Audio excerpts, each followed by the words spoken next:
A good Erev Shabbos, everyone. Erev Shabbos, Parshas Vayigash. The story that's been spanning 3 Parshas finally comes to a head. Yosef reveals himself to his brothers. A very emotional reunion, and Yosef sends them back to get their father. Vayalu Mitzrayim vayavo eretz Canaan al Yaakov Avim. They come to Yaakov, their father, vayagidulo, and they say to him, Lemor, Od Yosef Chai. Yosef is still alive. V'chiu Moshe b'chol eretz Mitzrayim, and he is a leader. He's a ruler in the land of Mitzrayim. Vayofag libo ki lohem ilahem. But his heart rejected it because he couldn't believe them. Vayadabru elav is called divrei Yosef, and they spoke to Yaakov and told him everything that was going on with Yosef, everything that had happened to him, asher divrei aleim, that Yosef had told them that transpired. Vayaris ha'agolos, and he saw the agolos, he saw the wagons asher sholach Yosef, that Yosef sent, losesa, so to carry him, vati ruach Yaakov avim. And at this point, vatachi ruach Yaakov avim, Yaakov was alive, he was revived. He believed them, and he was totally happy with the fact, overjoyed with the fact that his son Yosef was alive. What did the wagons say to him? He saw the wagons that Yosef sent him. So Rashi explains that those wagons reminded him of the final lesson that he had taught Yosef when Yosef had separated from him and then gone to his brothers and gotten thrown into the pit, and the whole saga began. That Rashi explains that the mitzvah that he was learning with his father was the mitzvah of Egla Rufa. The mitzvah of Egla Rufa is that when you find a dead body on the road and murdered, then you have to measure and to see which town is closest to, and the town has to come out and say, do a whole ceremony, wash their hands, say, Yodeinu lo shofchas hadam hazeh, our hands have not spilled the blood of this person. And now rabbis explain that what's the theme of the mitzvah? What's the mitzvah of Egla Rufa? The theme of the mitzvah is to teach communal responsibility. You know, we like to say somebody gets murdered on the road, we know that we didn't do it. Yodeinu lo shofchas hadam hazeh. We like to throw our hands up in the air and say, we're not responsible. But the truth is, we are all responsible. That we all have to worry about things that happen, because at the end of the day, we're all co-signers for each other. Our souls are so intrinsically tied with each other that we have to take responsibility for the things that are happening. We like to think that things are none of our business. I shouldn't get involved. It's none of my business. Oh, yes, it is your business. If it has to do with other Jews, it's your business. Because it's all of our business. Because my business is your business and your business is my business. We're all tied into each other. And that was what Yaakov was teaching Yosef, because that was, in fact, what Yosef's life was all about. When Yosef came to his father and he told him the Diba Ra, he told him the bad news about his brothers, he reported the stories of his brothers. It was because he cared about his brothers, because he took a sense of responsibility for his brothers. Yaakov tells Yosef that he should go out and see Shloim Achicha. He should go out and see how the brothers are doing, because he knew that Yosef was the one who cared about his brothers. He cared about how they were doing.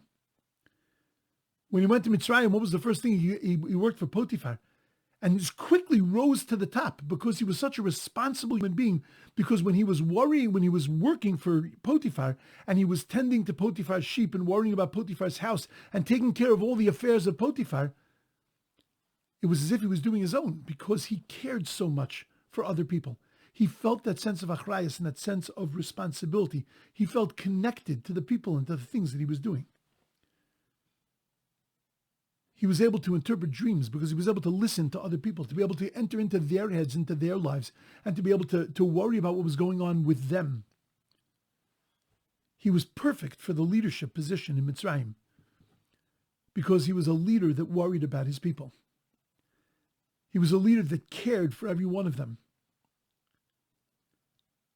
That message that Yaakov was teaching Yosef at the end of their time together, that last message before they separated that Yaakov was teaching Yosef, was really just framing his personality.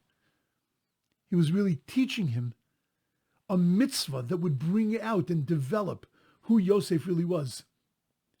Yosef was that kind of person that took responsibility and felt the responsibility for others. And And that's why Yaakov couldn't accept that Yosef was alive. Because that kind of person who takes that kind of responsibility, that kind of sensitive person, didn't contact me for 22 years, never sent a message, never sent a postcard. Hey, Dad, wish you were here. Never sent a messenger from Egypt to let us know what was happening to him. Yaakov Avinu couldn't accept that Yosef was alive, because if he was alive, then it doesn't make sense. His life doesn't make sense, because it's not the kind of person that he was. But then Yaakov Avinu sees. First he hears, Vayidaber, they spoke to him. Kol asher is called Divrei Yosef, everything that happened to Yosef. They spoke to him and they told him the stories how Yosef saved the world. How Yosef saved Mitzrayim, how Yosef saved really every single human being in the world. And he goes, that's my kid. That's my Yosef. But then, Vayaris HaGolos.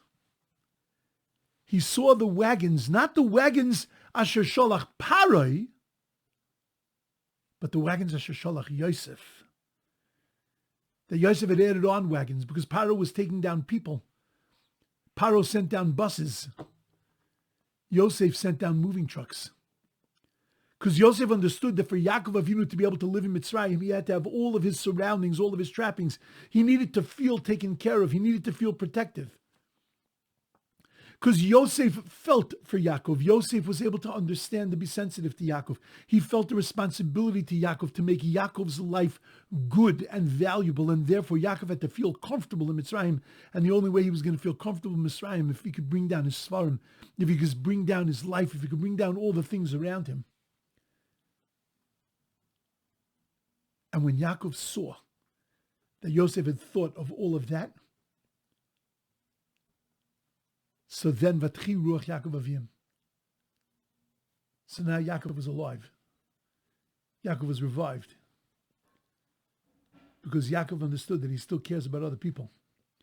He must have had a reason that he didn't contact me. I'll deal with that later. I'll find it out. But right now I know that he still has that sensitivity. Yosef's midah is a midah that was given from Yaakov to Yosef, and from Yosef to the rest of the Jewish nation. When we say Kol Yisrael Arevin Zel Hazeh, it's not just an obligation that we have to each other, but it's an innate sense that we have, that we need to develop and we need to ensure is in fact there. We need to protect it, to make sure that it develops itself and that it comes out and that it manifests itself in our lives. That sensitivity, that worry, that care for others, that sense of communal responsibility, that sense that it's my business and that it affects me and that I have to worry about it also. And what Yosef showed his father, when we see that in other people, Vatechi Ruach Yaakov Avim, we also are revived. When we see other Jews caring about other Jews, when we see other Jews worrying about others, when you leave something on a bus and then somebody calls you, tracks you down, and gives it back to you intact. If it's a wallet with money, and you realize, wow, people really care.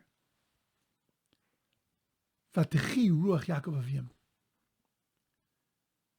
When we see people doing chesed, we see people caring about each other, people being sensitive to the other, worrying about how the other person is going to take what they say, worrying about how the other person is going to take what they do, just dotting the I's and crossing the T's. Vatechi Ruach Yaakov Avim.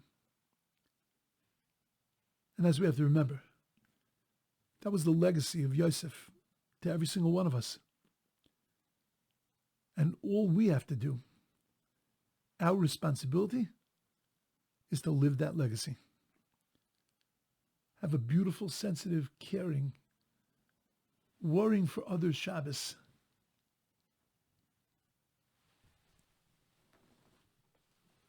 And if we have a Shabbos like that, imagine what the people that we care and worry about, imagine the kind of Shabbos and the kind of lives they'll have. Shabbos.